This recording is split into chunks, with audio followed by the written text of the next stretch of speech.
He didn't slow down when she said his name. Her braids tightened in his fist as he dragged her backward across the wet parking structure floor. Her heels scraped the concrete. Her bag hit the ground somewhere behind her. A couple walking toward the elevator saw it happen. The man glanced over, the woman pulled his arm, and they kept moving. Nobody stopped. George Reed had both hands in it now, one gripping her hair, one on her wrist, his voice low and even like he was explaining something simple to someone who kept getting it wrong. I've been patient, Mia. You know I've been patient.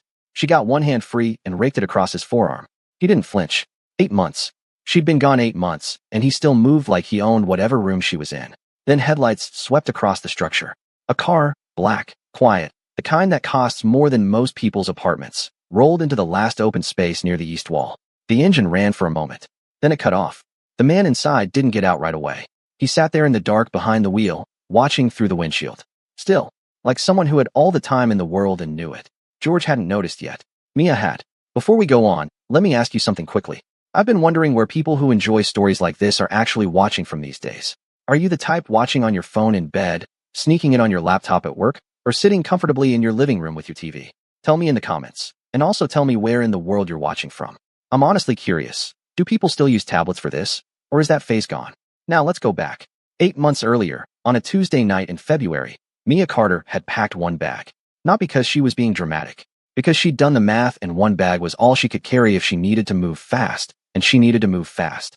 She'd found the tracker on her car 3 weeks before that, stuck to the underside of the rear bumper, small enough that she'd only spotted it because she dropped her keys and crouched down to get them, and the light from her phone caught the edge of it. She'd left it there for 2 days while she figured out her next step. Then she pulled it off, put it in an envelope, and mailed it to George's office with no note inside. He called her 17 times that night.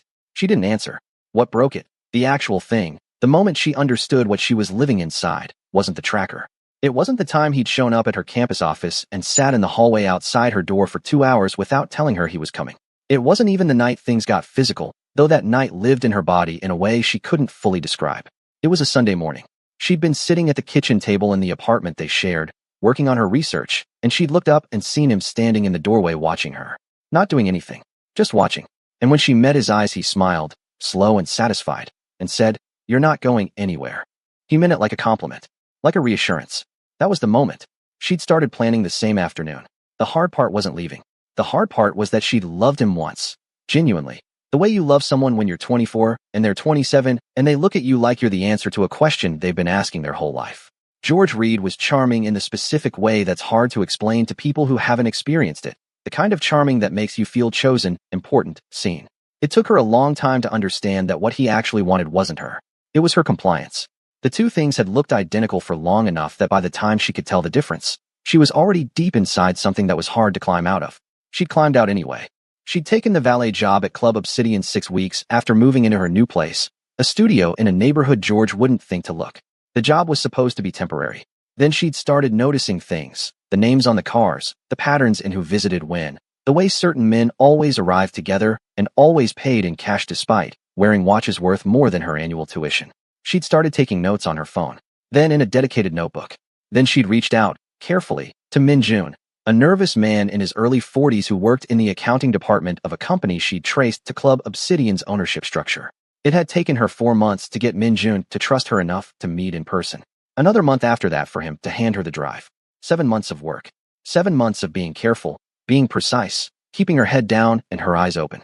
She was 3 weeks from having everything she needed to hand it to the right journalist and blow the entire thing open. Then George showed up. Back in the parking structure, the driver's door of the black car opened. The man who stepped out was tall, composed, wearing a dark coat over a suit that fit the way expensive things fit, like it was made for him specifically, which it probably was. He had the kind of face that was hard to read at distance. Not hard because it was blank. Hard because everything on it was controlled in a way that suggested the control was deliberate and practiced. He walked toward them without hurrying. George finally noticed. He turned his head, keeping his grip on Mia's wrist, and looked at the man approaching. His expression shifted, not fear, something closer to irritation. Like someone had knocked on a door he'd locked on purpose. "This is private," George said. The man stopped about 6 feet away, looked at George, then at Mia, then back at George, and the look he gave him was the specific look of someone who has assessed a situation completely and found it beneath them. "Let her go." His voice was even, not loud. The kind of voice that doesn't need volume because it's already decided how this ends. George almost laughed. "Walk away, man. You don't know what you're getting into." The man put his hands in his coat pockets and waited. George pulled Mia closer by the wrist, reasserting something, and that was when the man took one step forward and said the same two words again, except this time there was nothing underneath them but absolute certainty. Let her go. Something in the air changed. George released her wrist. Not because he was afraid, or at least that's what his face was working hard to communicate. He released her because the calculation shifted. He stepped back, straightened his jacket, and looked at Mia with an expression that had too much patience in it, the kind that's actually a threat wearing different clothes. We're not done, he said. To her, not to the man in the coat. Then he walked back to his car, got in, sat there for a moment before the engine turned over and the taillights disappeared up the ramp. Mia stood in the space he'd left. Her left wrist had a mark on it. Her braids were half pulled out of the style she'd spent 40 minutes on that morning. She bent down and picked up her bag from where it had landed. The man in the coat was still standing there. You work here, he said. It wasn't a question. My shift ended. I know. He reached into his interior coat pocket and produced something. A small card, plain white, no logo. He held it out. My car is level 3, East Row. I need it in 20 minutes. She looked at the card. Looked at him. I'm off the clock. I know that too. He didn't lower the card. 20 minutes. She took it. He walked toward the elevator without looking back. Mia stood in the empty structure holding the card, her bag on her shoulder, the flash drive pressing against her ribs through the fabric of her shirt. She looked at the card. Jae-won Han. She knew that name. If this story has you locked in, hit that like button, subscribe and drop in the comments. Did George deserve what's coming? Because trust me, it's coming.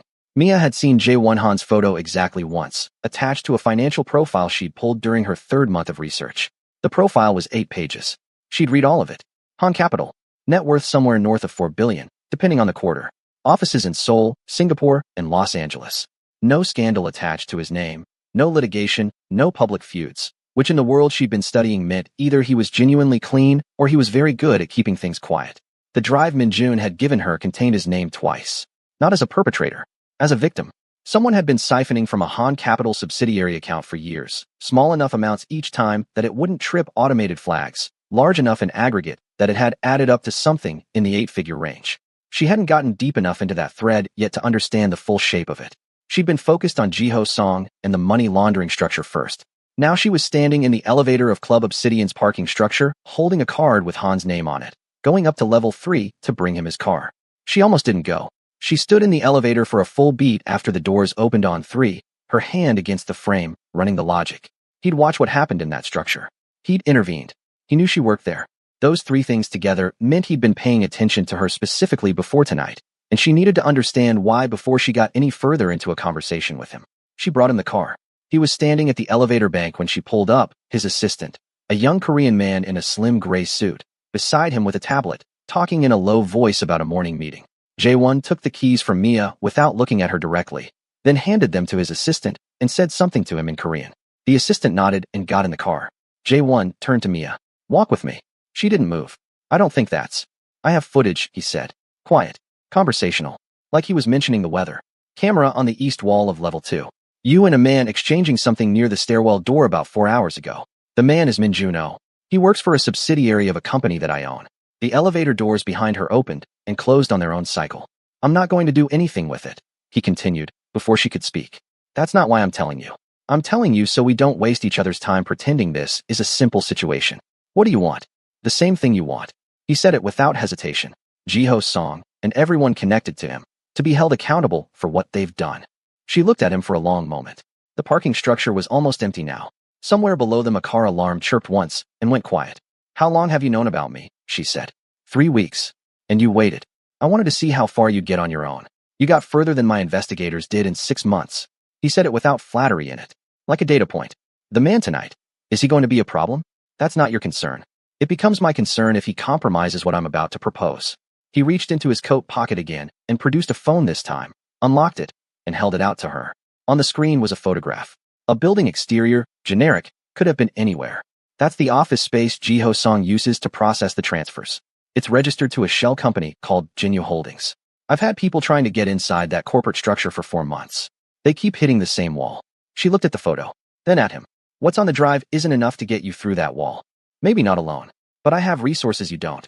Legal cover, security, direct access to the Financial Crimes Division of the prosecutor's office through a contact I've maintained for years.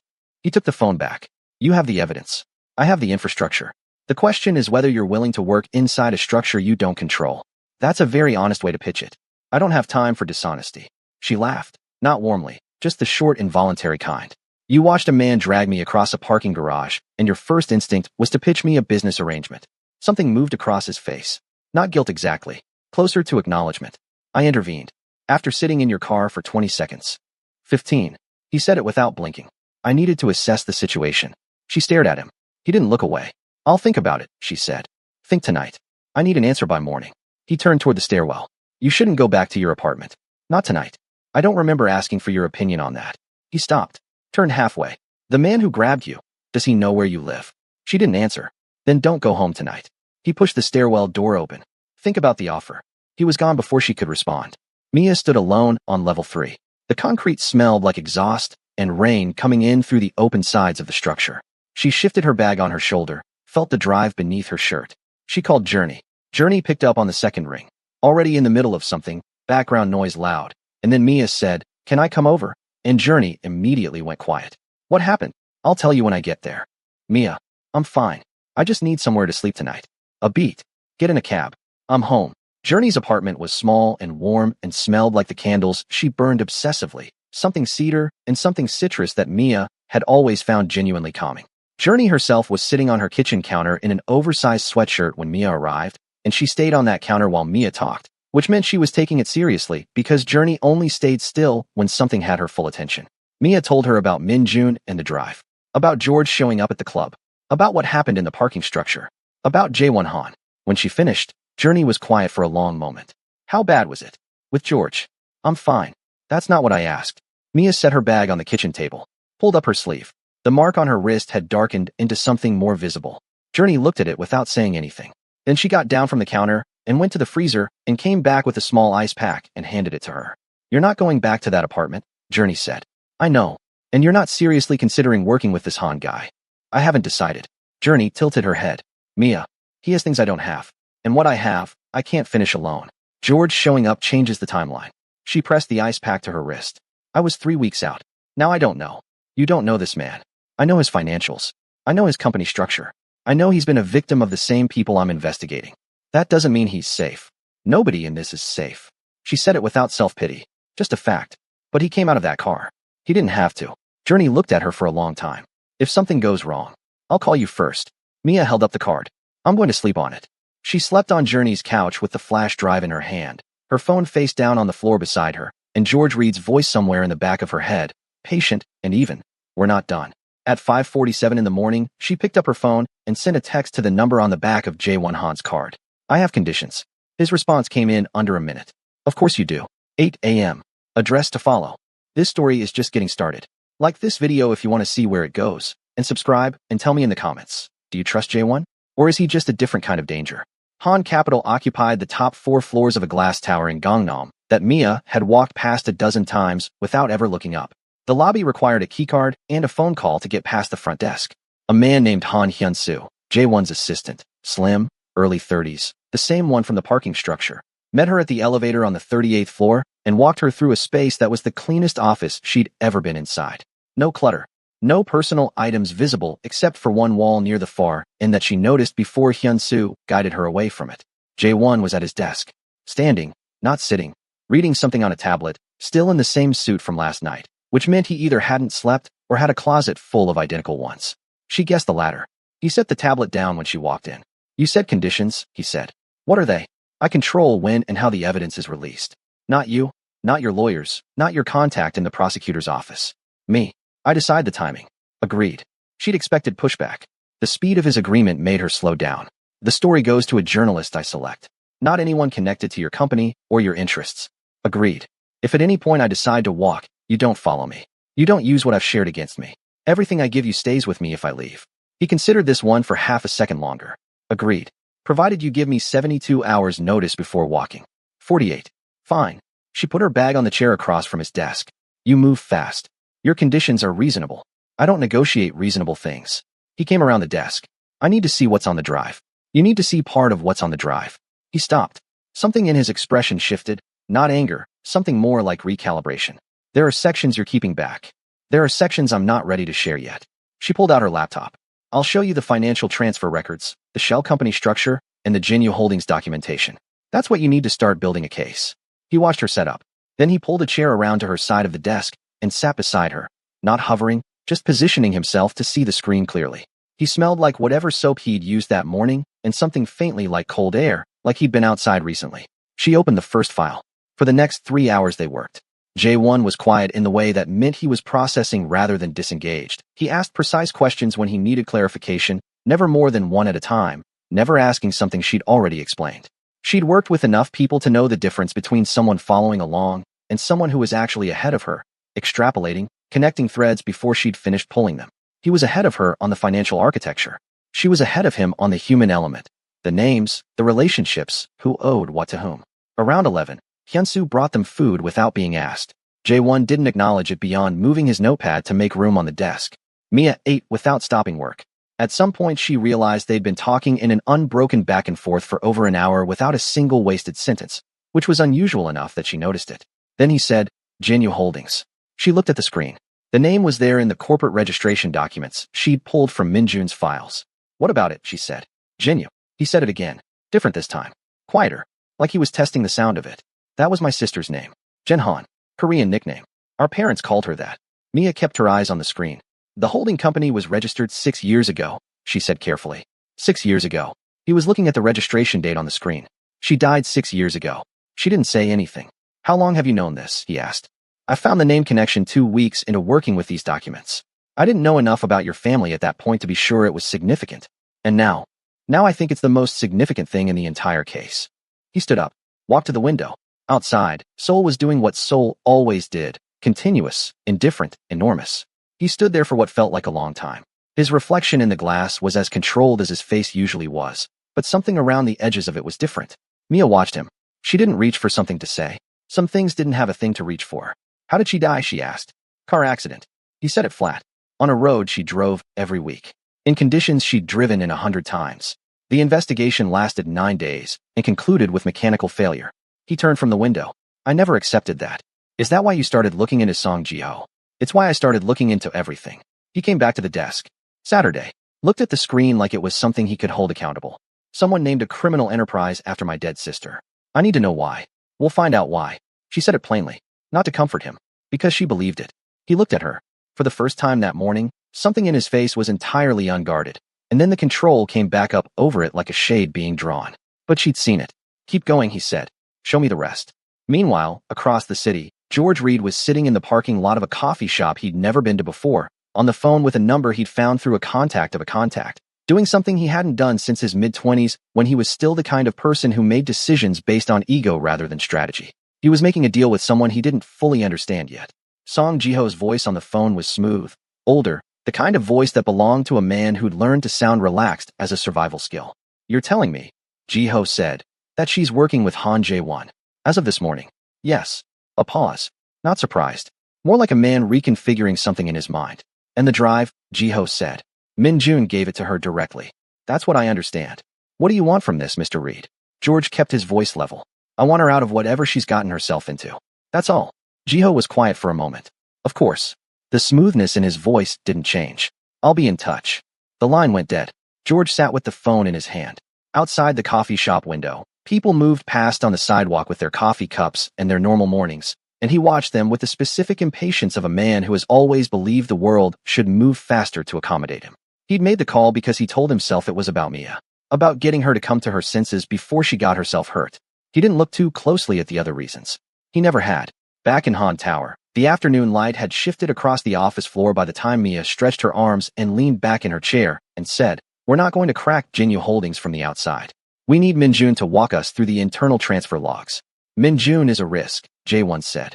If Song's people are monitoring him. They're not. Yet. She closed 2 files and opened a third. But that window is closing. George knows I got the drive from someone. It won't take long for him to figure out who. J1 looked at her. How much does he know about what you were doing at the club? Enough to cause problems if he talks to the right people. Has he talked to the right people? She met his eyes. I don't know. He picked up his phone, said 3 sentences to Hyun-soo in Korean, listened to the response, and set it down. We need to move faster than I planned, he said. I know. He looked at her across the desk, and she looked back at him.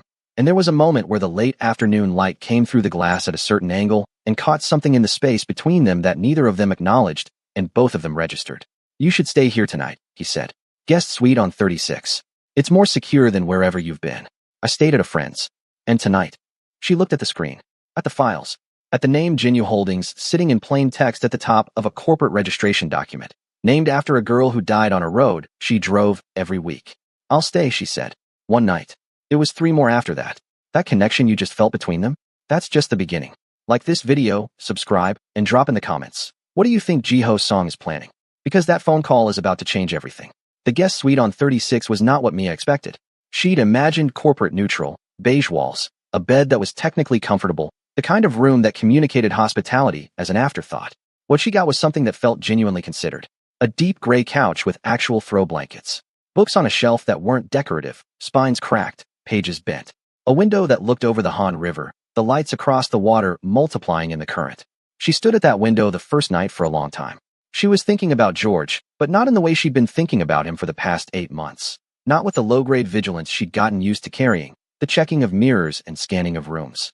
She was thinking about the phone call she knew he was capable of making. She'd learned, slowly and at considerable cost, that George Reed's default response to losing control of a situation was to find someone with more power than him and offer them something useful. She'd seen him do it in business. She'd seen him do it personally. He'd done it to her once, gone around her to her thesis advisor with concerns about her mental state during a period when she'd been pulling away from him, which had resulted in a meeting she'd had to sit through with her teeth clenched while her advisor looked at her with careful eyes, all because George had decided that institutional pressure was a more efficient lever than conversation. She knew what he was. The question was who he talked to and how fast. She took a shower, borrowed a Han Capital branded sweatshirt from the closet, and sat cross-legged on the bed with her laptop, going deeper into the Genu Holdings registration chain. Around midnight, she found something she hadn't seen before, a secondary director listing, added 2 years after the initial registration, buried in an amendment filing. The name was Kim Dong-woo.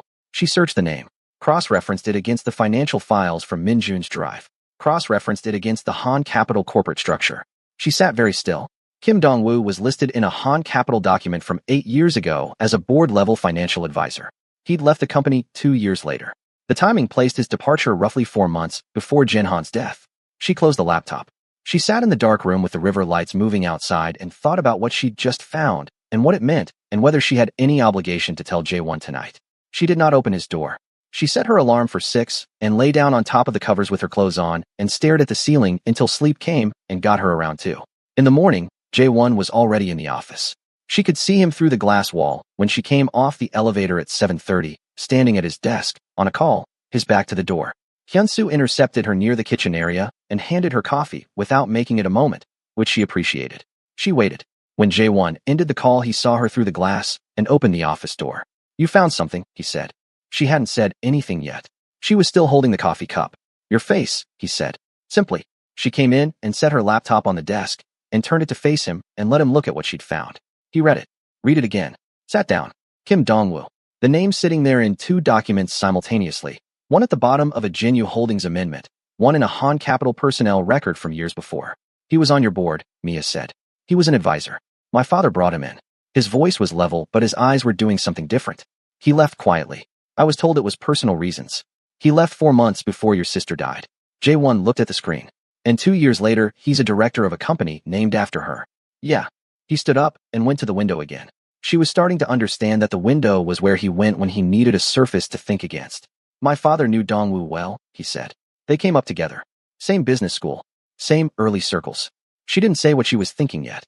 He said it for her. "You think my father knows about Genu Holdings? I think it's possible that Kim Dong-woo didn't just leave. I think it's possible that he left to start something, and that someone at Han Capital knew about it." He turned from the window. His face was the most controlled she'd seen it, which meant the least of it was showing. "Show me the amendment filing again."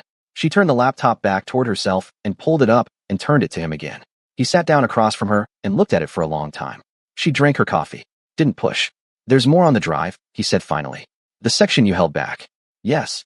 "Is it about my father?" She looked at him steadily. "I don't know yet. I haven't fully processed that section. I held it back because I wasn't sure what I had." "But you think it might be?" "I think it might be." She said it directly, because he'd asked directly. "And I thought you deserved to know that before I went further into it." He looked at her. Not warmly. There was nothing warm about it. but it was the look of a man taking in information about someone and updating his understanding. Deciding something. Thank you, he said. She nodded. Keep going, he said. Into the section you held back. Everything. And when you know what it is, tell me. I will. He picked up his phone. Started making calls. She opened her laptop and went back to work. They stayed on opposite sides of the desk all day, and it didn't feel like distance. 3 floors down and across the city simultaneously, Minjun was having a bad day. He'd been having a bad 3 days, actually, ever since he'd handed Mia the drive in the parking structure. He'd been watching for signs, changed behavior from his supervisors, unexpected meetings, anyone paying unusual attention to his workstation. He'd been doing his job exactly as he always did it, arriving on time, leaving on time, keeping his expressions neutral and his conversations brief. On the 3rd day, his supervisor called him into an office for what was described as a quarterly review. Quarterly reviews didn't happen in November. Minjun sat across from a man he'd worked beside for 6 years and answered questions about his schedule and his workload and smiled at the right moments and left the office and went to the bathroom and locked the stall door and stood there with his hands against the cold metal for a long time. He sent Mia a message that evening. 2 sentences. They're asking questions. I think we have less time than you think. Mia got the message while sitting on the floor of the guest suite with files spread around her in a shape that made sense to her, if not to anyone else. She read it twice. Then she took the drive, plugged it into her laptop, and opened the section she'd been avoiding. She read for 2 hours. When she was done, she sat very still in the middle of her organized chaos and thought about what she owed Jae-won and what it was going to cost him to hear it. Then she stood up, went down the hall, and knocked on his office door. He was still there. It was past 10. He opened the door and looked at her and read her face again. He was very good at reading her face, which was something she hadn't decided how she felt about yet. Sit down, she said. He sat. She sat across from him. The section of the drive I held back, she said. It's financial records from inside Han Capital. Not recent ones. From 6 years ago. He waited. Your father authorized a series of payments to Kim Dong-woo in the months leading up to your sister's death. The payment structure doesn't match any vendor or consultant contract in the official records. She kept her voice level. Not cold, not soft. Just clear. I can't tell you definitively what those payments were for, but they exist, and they stopped the month after Jen died. Jae-won sat across from her and didn't say anything for a long time. The office was quiet. The city outside the glass was doing its continuous thing, indifferent. How certain are you? He said finally. The documents are from Minjun's files. He got them from inside the company's archive system. The metadata is clean. She paused. I'm certain enough that I'm telling you. He leaned back in his chair, looked at the ceiling, came back down. My father is 71, he said. He lives 40 minutes outside the city. He calls me every Sunday. She didn't say anything. He was destroyed by her death. His voice didn't change, but something in the rhythm of his words shifted. I watched it happen. He aged 10 years and 6 months. Guilt does that, Mia said quietly. Jae-won looked at her. She held his gaze. She wasn't going to soften it. He hadn't asked her to. He stood up. I need tonight. Of course. We keep working in the morning. Okay. He walked to the door and held it open for her. She gathered her laptop and went out. At the door she stopped. I'm sorry, she said. Don't be. He said it without heat. You told me the truth. That's what I asked for. She went back down the hall to the guest suite. Behind the closed office door, Jae-won Han sat alone in a very expensive room and stayed there until the city outside went from dark to gray to the first pale edge of a new morning. This just got a lot more complicated. Like this video if you felt that. Subscribe and comment. Did his father know what happened to Jen? What do you think? The next morning arrived gray and cold, rain coming in off the river in a flat, steady drizzle that made the city look like a photograph of itself. Mia was at the workstation by 7. Jae-won came in at 7:15 with no indication of what the night had cost him except that he looked like a man who had paid something significant and decided it was worth it. He sat down, opened his laptop. I called my contact in the prosecutor's office last night, he said. Lee Sang-hyun. He's been waiting for something concrete enough to move on. I think we're close. We need Minjun first. She turned her screen toward him. He's in the building. They're watching him. We need to get him out of there with the internal transfer logs before they figure out what he took. If we pull him out, Song knows we're moving. If we leave him in, Song gets to him first, and we lose the one person who can walk a prosecutor through the financial architecture from the inside. She looked at him. We have to move. He thought about it for 3 seconds. How do we get him out? He has a standing lunch break at 12:30. He goes to the same noodle place 2 blocks from his office every Tuesday. Today is Tuesday. She pulled up a map on her screen. If someone meets him there, not me, someone he doesn't know, and walks him to a car, he disappears into the crowd and his office thinks he went to lunch. Jae-won looked at the map. Hyun-soo can do it. Does Hyun-soo know how to handle someone who might panic? Hyun-soo handles me. He can handle anyone. He stood up. I'll brief him. The extraction, such as it was, went almost cleanly. Hyunsu met Minjun at the noodle place at 12:40, slid into the seat across from him, and said Mia's name quietly. Minjun's chopsticks went still. Hyunsu said 3 more sentences. Minjun looked at the door, looked at Hyunsu, looked at the door again, and then set his chopsticks down and stood up. They were in the car by 12:52. Minjun arrived at Han Tower looking like a man who had crossed a border he couldn't uncross. He was 51, thick through the shoulders, hair going gray at the temples, and he had the specific exhaustion of someone who had been afraid for a long time and had finally decided that the fear was going to cost more than the alternative. He sat across from Mia and Jae-won in a conference room on 38 and looked at his hands on the table for a moment before he started talking. He talked for 2 hours. The internal transfer logs were worse than Mia had projected.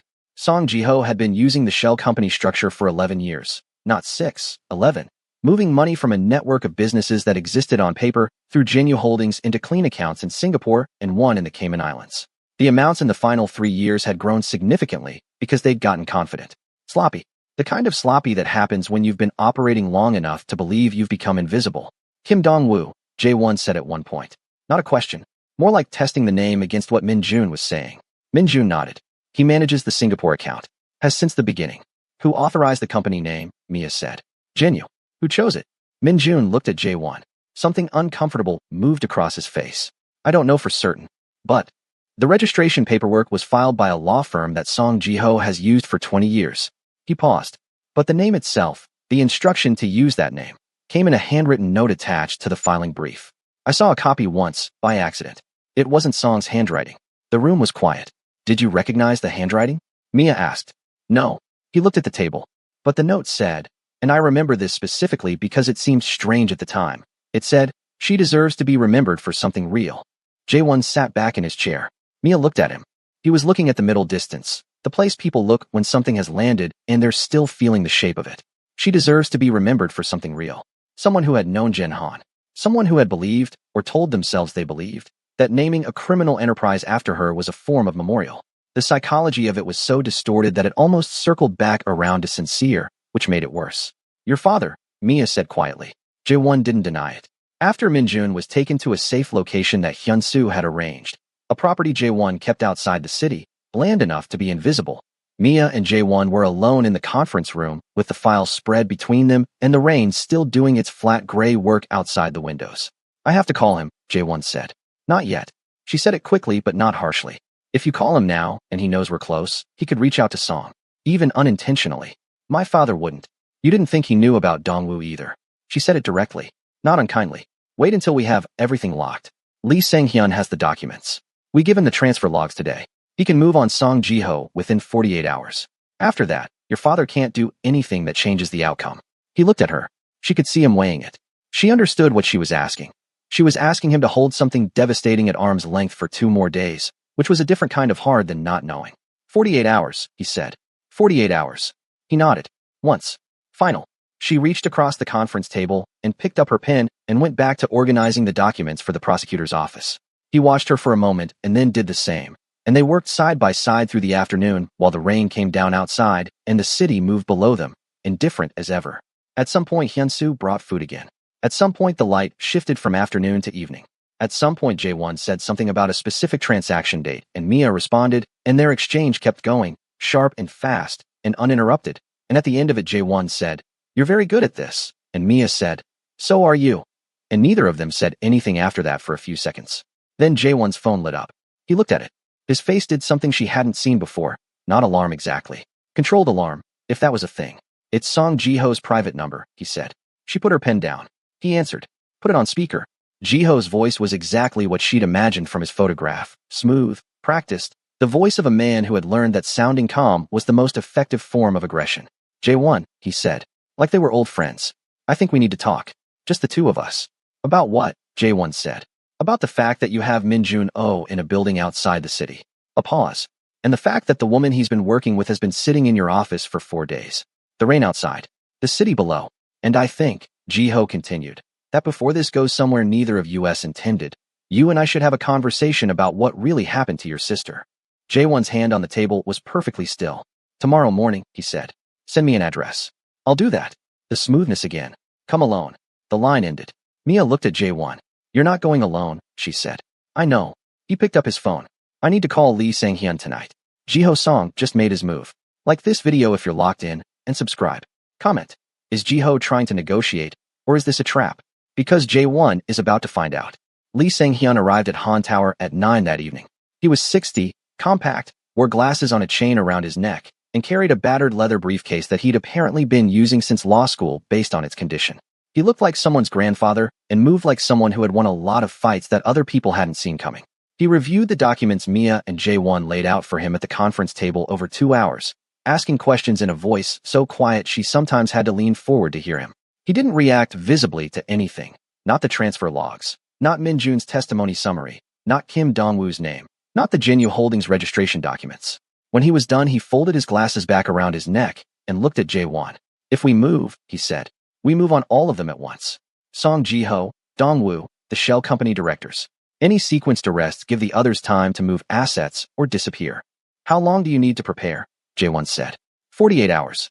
Maybe 36 if I push. He looked at Mia. The journalist you have in mind. They need to be ready to publish within 4 hours of the arrests. That's the window before legal teams start suppressing. She's ready, Mia said. She'd been in contact with the journalist, Houn Park, at a major investigative outlet, for 2 weeks, keeping her updated in carefully encrypted messages without yet giving her everything she needed. Houn had been patient and precise and hadn't pushed, which was why Mia had chosen her.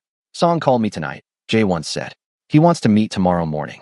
Lee Sang-hyun looked at him over the table. He's fishing. He knows something is moving, but he doesn't know how far along you are. He picked up his briefcase. Don't go. If I don't go, he knows. If you go, there's a version of this where you walk into something I can't help you walk out of. He stood. You're not a prosecutor, Jae-won. You're not equipped for what Song Ji-ho does in rooms without witnesses. Jae-won said nothing. Lee Sang-hyun looked at Mia. Talk sense into him. He left. Mia and Jae-won were alone in the conference room again. It was past 11. The building was quiet around them, the kind of quiet that large buildings get at night when the people have left and only the structure remains. He's right, Mia said. I know he's right. But you're going anyway. He looked at her. He said he has information about Jen. Whatever else Ji-ho Song is, he was connected to her death. I need to hear what he knows. She understood that. She didn't like it, and she understood it. Then I'm going with you. He said you should come alone. He didn't say anything to you. He doesn't know I exist beyond being the woman Min Jun worked with. She leaned forward on the table. I'll be outside. In a car. With my phone recording everything through the window if I can get close enough, or a separate device if I can't. She looked at him steadily. You don't go into a room like that without someone who knows where you are. He looked at her for a long moment. Then, you've done this kind of thing before. Not exactly this kind of thing, but close enough. A pause. Okay. She started gathering her files. Get some sleep. You too. She paused at the door. In the conference room glass, she could see his reflection, still sitting at the table, looking at a document she'd already moved past. She'd learned, over 4 days in close proximity, that Jae-won Han processed things slowly in the sense that he processed them completely. He didn't move to the next thing until he'd finished with the current thing in every dimension. She imagined that was lonely sometimes. She knew what it was like to think more carefully than the people around you wanted you to. She went down the hall. She didn't sleep much. Song Ji-ho's address was a private dining room in a restaurant in Itaewon that opened at 8 in the morning for private bookings and not until noon for the public. The building's exterior was deliberately unremarkable, the kind of place where nothing that happened inside could be verified by anyone who wasn't invited. Mia drove a rental car she'd booked under Journey's name and parked across the street from the side entrance at 7:45. She had a directional microphone she'd borrowed from someone she'd once interviewed for a story on corporate surveillance. Not entirely legal, definitely not admissible, but enough to give her what she needed. Jae-won arrived at 8 exactly. He walked in without looking across the street. They'd agreed to no acknowledgement. She watched the door close behind him. Inside, based on what Jae-won described to her afterward, Ji-ho Song was sitting at a small round table with tea already poured. He was 70, maybe 72, with the careful elegance of a man who had spent his entire life learning how to make wealth look effortless. He stood when Jae-won entered, as if this were a normal meeting, as if the two of them got together for tea routinely. He gestured to the chair across from him. Jae-won sat. Thank you for coming, Ji-ho said. You said you had information about my sister. Ji-ho poured tea into Jae-won's cup. Set the pot down carefully. I said I could tell you what really happened. That's a different thing. Tell me. Ji-ho looked at him with the specific regard of a man who has held a secret for a long time and finds that it has become its own kind of burden. Your sister didn't die in an accident. The room, the tea, the unremarkable building around them. She found something, Ji-ho continued. In your father's financial records. She was 24. She was curious. She was smart. She was asking questions she didn't understand were dangerous. He looked at the table. Dongwoo went to your father. Your father, God help him, told Dongwoo to handle it. He thought, I want you to understand this. He believed Dongwoo would frighten her, pay her off, convince her she'd misunderstood. But Dongwoo made a different decision. Jiho looked up. Your father didn't know what Dongwoo had done until afterward, and by then, he opened his hands. A gesture of completion, of things being impossible to undo. Jae-won sat across from him, very still. You've known this for 6 years, he said. Yes. And you said nothing. I was protecting myself. Jiho said it without apparent shame. Simply, the way old men sometimes tell the truth, past the point where it costs them anything to admit it. I had already built too much on the same foundation. If Dongwoo fell, I fell. If your father fell, he paused. I told myself the money going through Jinyu Holdings was separate from what happened to your sister. It took me a long time to understand that there's no such thing as separate. Mia, in the car across the street, had the microphone aimed at the building's side ventilation panel, which was as close as she could get. She was getting fragments. Enough. She was recording everything. Inside, Jae-won looked at the man across from him who had kept his sister's death quiet for 6 years and built a criminal enterprise over her name, and was now sitting here with his carefully poured tea, explaining himself with the calm of a man making a final accounting. What do you want from this meeting? Jae-won said. I want to tell you the truth before someone else does. Jiho looked at him. And I want you to know that Kim Dongwoo acted without your father's knowledge or consent. Whatever else Han Jae-jun did, and he did things I won't excuse, he did not intend for your sister to die. Jae-won was quiet. That may not mean anything to you, Jiho said. Not much. Jae-won stood. But some. He left the building at 8:22. He crossed the street and got into the passenger seat of Mia's rental car and closed the door and sat there for a moment. She didn't say anything, just started the car. 2 blocks away, at a red light, he said, Dongwoo. I got most of it, she said. The recording isn't perfect. It doesn't need to be. We have everything else. He looked out the window. Dongwoo killed her. I know. Song knew. I know. He looked at the light as it changed. My father knew afterward. She pulled the car forward. Yeah. The city moved around them. Can Lee Sang-hyun add Dongwoo to the arrest list? He said. I already texted him from the car while you were inside, she said. He said yes. Jae-won looked at her. She kept her eyes on the road. Thank you, he said. She drove. This is the part where everything shifts.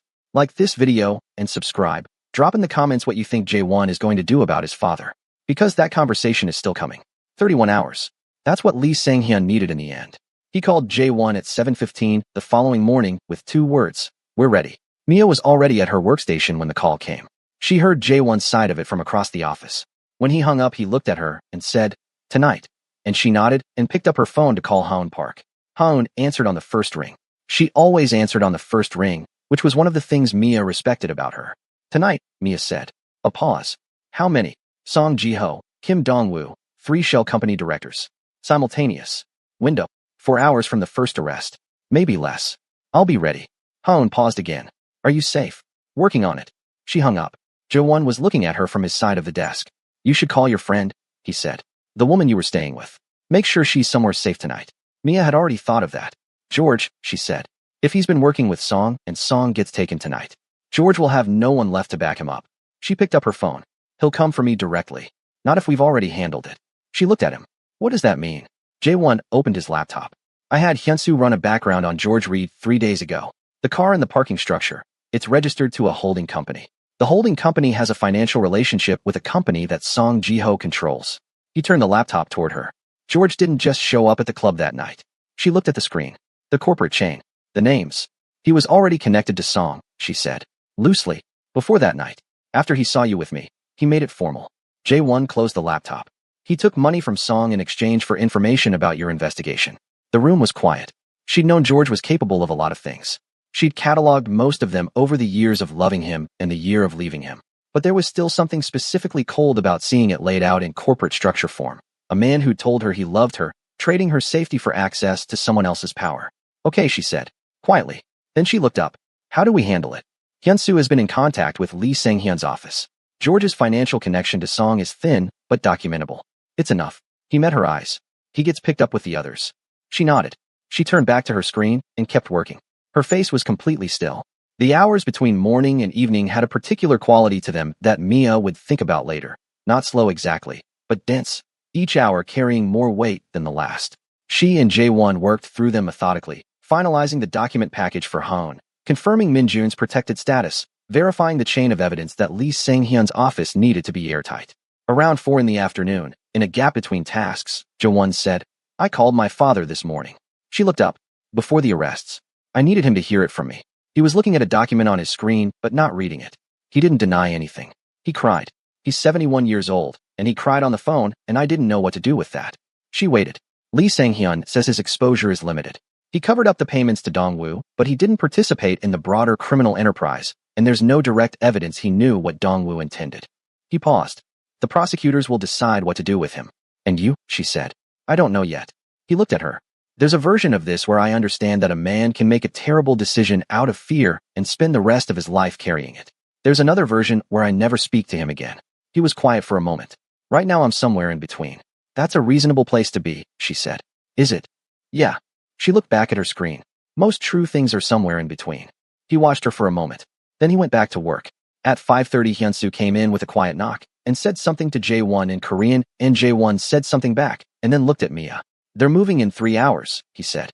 She saved everything she was working on, sent the final document package to Han, encrypted the backup. Then she leaned back in her chair and looked across the desk at Jae-won Han, who was closing his laptop with the deliberate care of a man finishing something that had been a long time coming. "After tonight," she said. "What do you do?" He looked at her. "What do you mean?" "With the company. With your father. With the Jinyu Holdings name. That just gets dissolved. Like it was never there." She looked at her hands. "Her name just disappears again." He was quiet for a long moment. "I've been thinking about that." He looked out at the city through the glass. "There's a foundation I've been meaning to start for 3 years. I keep finding reasons to delay it." A pause. "I think I'll name it after her." Mia looked at him. He was still looking at the city. "Something real," she said. He turned. Met her eyes. "Something real," he said. At 8:47 that evening, Lee Sang-hyun's office moved. Song Ji-ho was taken at his residence. Kim Dong-woo was apprehended at Incheon Airport with a bag packed, which suggested he'd been more prepared for this moment than Song had been. The 3 shell company directors were picked up in 2 separate locations without incident. George Reed was arrested in a hotel lobby in Gangnam at 9:03, which was where he'd been staying since the night in the parking structure. He was on his phone when they came for him. The account Hyun-soo had built connecting his financial relationship with Song's organization was apparently thin enough that his lawyer would eventually get it reduced, but enough to put him in a room with serious questions for a very long time. Mia was sitting in Jae-won's office when Hyun-soo got the confirmation calls. Each one came a few minutes apart. Hyun-soo read them off in a steady, quiet voice. After the last one, the room was still for a moment. Then Mia called Hone. "It's done," she said. "All of them. Start the clock." She heard Hone's exhale, then the sound of keyboards. Hone Park's story went live at 11:58 that night. By morning it had been picked up by every major outlet in Korea and several internationally. The story named Song Ji-ho, Kim Dong-woo, the shell company structure, the 11-year timeline, the money, the accounts in Singapore and the Caymans. It named Jinyu Holdings and explained what the name meant and who Jin Han had been and how she had died. It named Mia Carter as the researcher who had spent 7 months building the case from inside a parking valet job. It did not name Jae-won Han as a source. Per their agreement, Mia read the article on her laptop at Jae-won's conference table at 6 in the morning, while Jae-won stood at the window watching the city receive the morning. Her phone had been buzzing since midnight. Journey had sent 11 messages, the last of which was just a string of characters that communicated everything. She put the phone face down. "It's everything you wanted," Jae-won said from the window. "It's everything I started with." She closed the laptop. It turned into something bigger. He turned from the window. He looked at her across the conference table. The files still spread between them. The coffee cups from last night, the particular mess of 2 people who had been working a problem together for days. "You have the offer from New York," he said. She nodded. "When do you have to decide?" "I already decided." She stood. "I'm taking it." Something moved across his face. He didn't try to stop it. "When do you leave?" he said. 2 weeks. He nodded, looked at the table, came around it toward her, not fast, not slow, and stopped about 2 feet away, the same distance he'd stood from her in the parking structure that first night, which she didn't think was deliberate, but noticed anyway. "You're very good at this," he said. The same words he'd said days ago, in the late afternoon light. "You said that already." "I know." He reached into the interior pocket of his jacket, produced a card, plain, white, the same design as the first one he'd given her. He held it out. She looked at it, then at him. On the back, in his handwriting, a number, and 2 words. "Call me." She took it. She put it in her jacket pocket. "I'll think about it," she said. The corner of his mouth moved. Not quite a smile. Something that would become one, eventually. "Okay," he said. "Like this video if you've come this far, subscribe, and tell me in the comments. Is she going to call him? Because what happens next will tell you everything about who Mia Carter really is. 2 weeks is enough time for a city to feel like a chapter. Mia spent the first week handling the aftermath. Meetings with Lee Sang-hyun's office for her formal statement, calls with Hoon to navigate the follow-up coverage, conversations with her thesis advisor about the academic paper she was already drafting from the data. Her apartment was safe to go back to now. She went back, stood in the middle of it for a moment, then opened the windows and started packing boxes. George's legal situation was unresolved and would stay that way for a while. His lawyer had already started working on reducing his exposure. She heard this through Hyun-soo, which meant Jae-won had people watching the case, which she understood and didn't ask him about. She thought about George less than she expected to, not because what he'd done didn't matter, but because it had stopped being the loudest thing. When you spend enough time looking at a criminal enterprise that stretches across a decade and crosses the line into a young woman's death, one man's obsession starts to look like the smaller thing it always was. She didn't feel sorry for him. She didn't feel satisfaction either. She felt finished, which was different from both. Hoon called on the 4th day after publication. The story had been nominated for something significant already. She said it without ego, just as information. She asked if Mia had thought about what came next. New York, Mia said. With the firm? With the firm. Good. Hoon paused. You should know, they've been reading your work for a while. This wasn't a reactive hire. They were coming for you regardless. Mia sat with that for a moment. I didn't know that. Most people don't know when they've already arrived. Hoon said it lightly. Good luck, Mia. She packed another box. She saw Jae-won once in the 2nd week. She hadn't planned it. She'd gone to Han Tower to drop off a final signed document for Hyun-soo, something the prosecutor's office needed from her that had been sitting in her bag for 3 days. And Hyun-soo met her at the elevator on 38, and they were in the middle of the handoff when Jae-won's office door opened. He stopped when he saw her, just for a half second. Mia, he said. I was just dropping something off. She held up the envelope, already handed over to Hyun-soo. I'm not staying. He nodded. He had his coat on. He was heading somewhere, or coming back from somewhere. He looked the way he'd looked the day they met. Controlled, composed, the lines of his face carrying nothing visible unless you'd learned where to look. She'd learned where to look. How's the packing, he said. Almost done. Do you need anything? No. He nodded again, put his hands in his coat pockets. Hyun-soo found something important to look at on his tablet. The foundation filing went through, Jae-won said. Officially registered this morning. Genhan Foundation. It'll focus on investigative journalism support, funding researchers and journalists working on public interest cases. She looked at him. Something real, he said. She felt something move in her chest that she chose not to examine too closely in a corporate hallway. That's good, she said. That's really good. He held her gaze for a moment. Then he stepped back toward the elevator with her as the doors opened. They rode down 11 floors together in a silence that was the most comfortable silence she'd been inside in as long as she could remember, which told her something she was going to have to deal with eventually. In the lobby, he held the door. She walked through it, stopped on the other side, turned. I have the card, she said. I know. I haven't decided yet. I know that too. He said it without pressure, like a man who had genuinely made peace with uncertainty, which she suspected was new for him. She looked at him standing in the glass doorway of his building, the city going past behind her. I'll let you know, she said. Whenever you're ready, he said. She turned and walked down the street. She didn't look back. She was going to look at the card approximately 40 more times on the plane. She already knew this. She was going to sit in the window seat over the Pacific and pull it out and read the number and the 2 words as if they were going to tell her something new.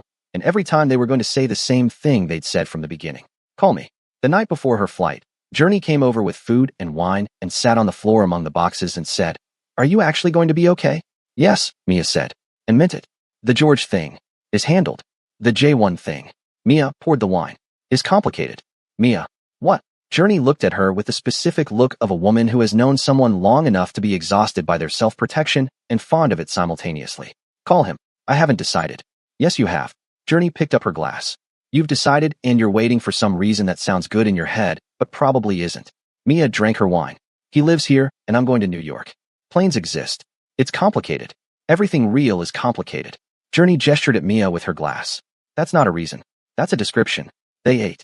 They talked about other things, Journey's job, a gallery opening she'd been invited to, the absolutely unhinged content of a show they'd both been watching. They stayed on the floor among the boxes until past midnight, and then Journey hugged her at the door for a long time, without saying anything, and then she was gone. The apartment was quiet. Most of it was in boxes. The window was still open, the last of the autumn air coming in off the city. Mia stood in the empty living room. She reached into her jacket pocket. The card was there, plain white. Jae-won's number on one side. The same 2 words on the back. She looked at it for a while. Then she set it on the kitchen counter. Not in the box. On the counter. Where she'd see it in the morning when she finished closing everything up. She saw it in the morning. She was running behind. She always ran behind when she was trying to be on time. And she was dragging her last box to the door, and she stopped in the kitchen to make sure she hadn't left anything, and the card was on the counter where she'd put it. She picked it up. She stood in her mostly empty kitchen in her coat with her bag over her shoulder and her flight leaving in 4 hours, and she looked at the card. She opened her phone. She typed the number. She didn't call. She opened a message thread instead, because she was Mia Carter and she was never going to do anything completely on someone else's terms, even when she wanted to. She typed, "Foundation is a good name. She deserved something real." She sent it. She picked up her last box. She was almost to the door when her phone moved in her hand. She stopped. She looked at the screen. His response was 3 words. "She had you." She stood in the doorway of her empty apartment with her coat on and her bag over her shoulder and the morning light coming in through the open window, and she held the phone in her hand and stood very still. Then she smiled. Small. Private. The kind that belongs entirely to yourself. She walked out. She pulled the door closed behind her.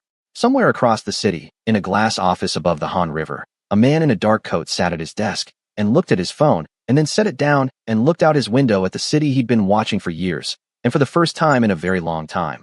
The view looked like something other than a reminder of what he'd lost. She smiled. He said 3 words, "And nothing will ever be the same."